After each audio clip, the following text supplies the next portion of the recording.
Hello, my friends, and welcome back. Thank you very much for being with me again today. Today, we're going to talk about South Africa.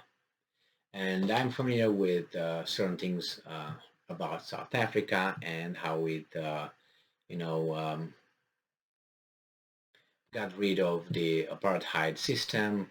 I think in 1993, they had Nelson Mandela, who was part of a terrorist organization. That's why he was imprisoned. And he conducted terrorist attacks while in prison as well, ordering them, and that's very documented. He was part of a faction of a terrorist group that was also associated with the communist movement. This was Nelson Mandela, among others, and he was not in prison because he was a fighter for independence. He was charged with terrorism, which he actually killed. He even agreed that he was part of. He claimed the responsibility of some buses with children, school buses being blown up and so on. Nevertheless, after 1993, while I think it was de Klerk, the president of South Africa, he said, okay, let's have everybody vote and be good and all that. All right, no problem. He was out of the office and everybody voted, and whoever won the elections and so on inherited a first world country, economically, militarily, culturally, what do you want? Infrastructure, beautiful.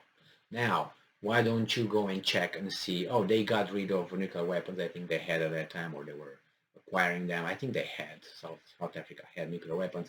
He got rid of the program and became a good people, good nation, in good standing. Everybody applauded, was happy, everybody was patting on their own back, what they did, and great, good.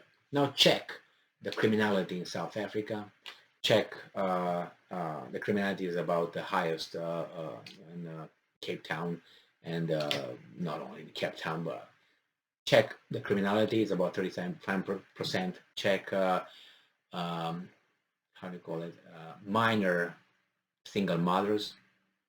So that means minors with children, one of the highest rates in the world. Check the level of AIDS in South Africa. Check their GDP. Check their employment. Check everything that would make a literacy rate, hospitals and natality and new births and per 1,000, and see that it dropped from the first world country to a third world country by those statistics. Okay, not by mine. But it's a democratic country. People voted. That's great. Everybody has the right to vote. That's how it's in democracy. Every biped, like here in the United States, regardless how much you know or how much you don't know about anything, you go and vote and you nullify someone else's vote who might know something about it. Nevertheless, we have the same right. Work, don't work, you don't get taxed, but you get perks, you still vote.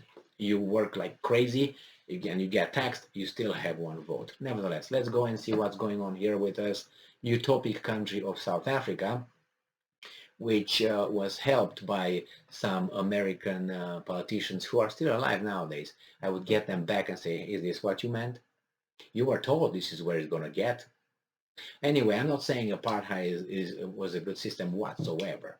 It was not. I'm for marketplace of ideas. People are equal, equal rights for each individual. Now we might have some of us, we all have different abilities, and we can't have the same outcome, which is equity. You have two different abilities, we have the same outcome. That's a communist system, equity. But nevertheless, let's go to this Bloomberg article coming from June 28th, 2022. And this is the title. Remember, I was aware with, I forgot to mention the white farmers in South Africa who were killed, and how they call that, neckled. They put the tires around them and set them on fire over there. And then a lot of farmers left, and even Russia said, come over to just locate to Russia, because Great Britain would not accept them, or Netherlands, the Boers and all that. Embarrassing, embarrassing. Nevertheless, the same thing with Zimbabwe. And now they ask, come, white farmers, come back. The white farmers are gone. They're not going to come back and be neckled or whatever it's called, necklacing. So South Africa risked risks race war by stalking xenophobia, opposition warns. Xenophobia is the hatred of or being afraid of strangers, race, you know what I mean, race war. What could that be? Let's find out.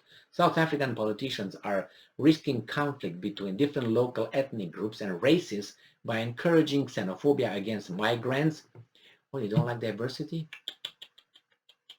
By encouraging xenophobia against migrants from other nations on the continent. The leader of the official opposition said. The two new political parties, Action SA and Patriotic Alliance, made significant gains in municipal elections last year by running anti-migrant campaigns. The leader of that means xenophobic campaign, if you want to know, right? Or if that would happen here in the United States, you would be called xenophobic or racist in 3 seconds. Over there, no, it's anti-migrant campaign. The leader of the Economic Freedom Fighters, the third biggest political party, led delegations to restaurants in the economic hub of Gauteng, demanding to know if they employed foreigners, and the African National Congress-led government said it will end a special permit that's allowed 180,000 Zimbabweans to live and work legally in the country since 2009. And I'm quoting, they are going to settle a tiger that they will never be able to ride. John Steenhuisen, the leader of the opposition Democratic Alliance, said at a Chatham House in London, where he gave an on-the-record briefing Monday. And he says, you may think you are starting a bushfire in the foreign camp, but I can tell you that the fire will jump the fence in South Africa, and eventually we will have a full-blown race war on our hands. South Africa, whose society was divided along racial ethnic lines under apartheid until 1994, I think it was 1993 when the whole thing crumbled, has wrestled with anti-foreigner sentiment. In 2008, xenophobic riots saw about 50,000 people displaced and about 60 killed. 60,000 people. Imagine that happened in the United States or in Great Britain if you would be in a xenophobic riot, including a Mozambican man who went set alight by a mob. There were similar episodes in 2015 and 2019, and in April, a 44-year-old Zimbabwean man was stoned and burned to death. What if it would happen in your country? How would you view that? Would you join in? Or would you try to stop it? What would you do? Move? Still, the DA's own record on issues of xenophobia has been checkered. Human Mashaba, the South African cosmetics entrepreneur who founded Action SA, represented the DA as mayor of Johannesburg from 2016 until 2019 and frequently outlined plans to drive undocumented migrants from the city, speaking of shock and awe campaigns to drive foreigners out of derelict buildings in the city center. Ahead of national elections in 2019, its then spokesman on immigration, Jacques Julius, proposed a humane deportation program for undocumented migrants whom he said were a major source of crime and who took welfare checks and anti-AIDS drugs meant for South Africa. And imagine that would be in America and someone would say that. How would be stoned to whatever. Now DA officials are campaigning against xenophobia. Steenhuisen said politicians fanning anti-migrant sentiments should excuse caution, he said. Exercise cautions, he said. Do not incite and inflame something which you know could see the country turn into a pile of ashes, he said. It's already a pile of dump, I think. Where can go further than that? Just massive killings. And a lot of things are not reported, just so you know. You have to dig to find what exactly happens over there.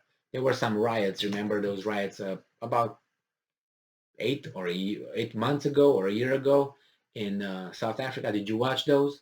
They look like riots here in the United States, in Minneapolis and other areas where the upset protesters robbed Gucci and other locations. They're on camera. You can see them, for instance, at Carson Tucker Carlson tonight.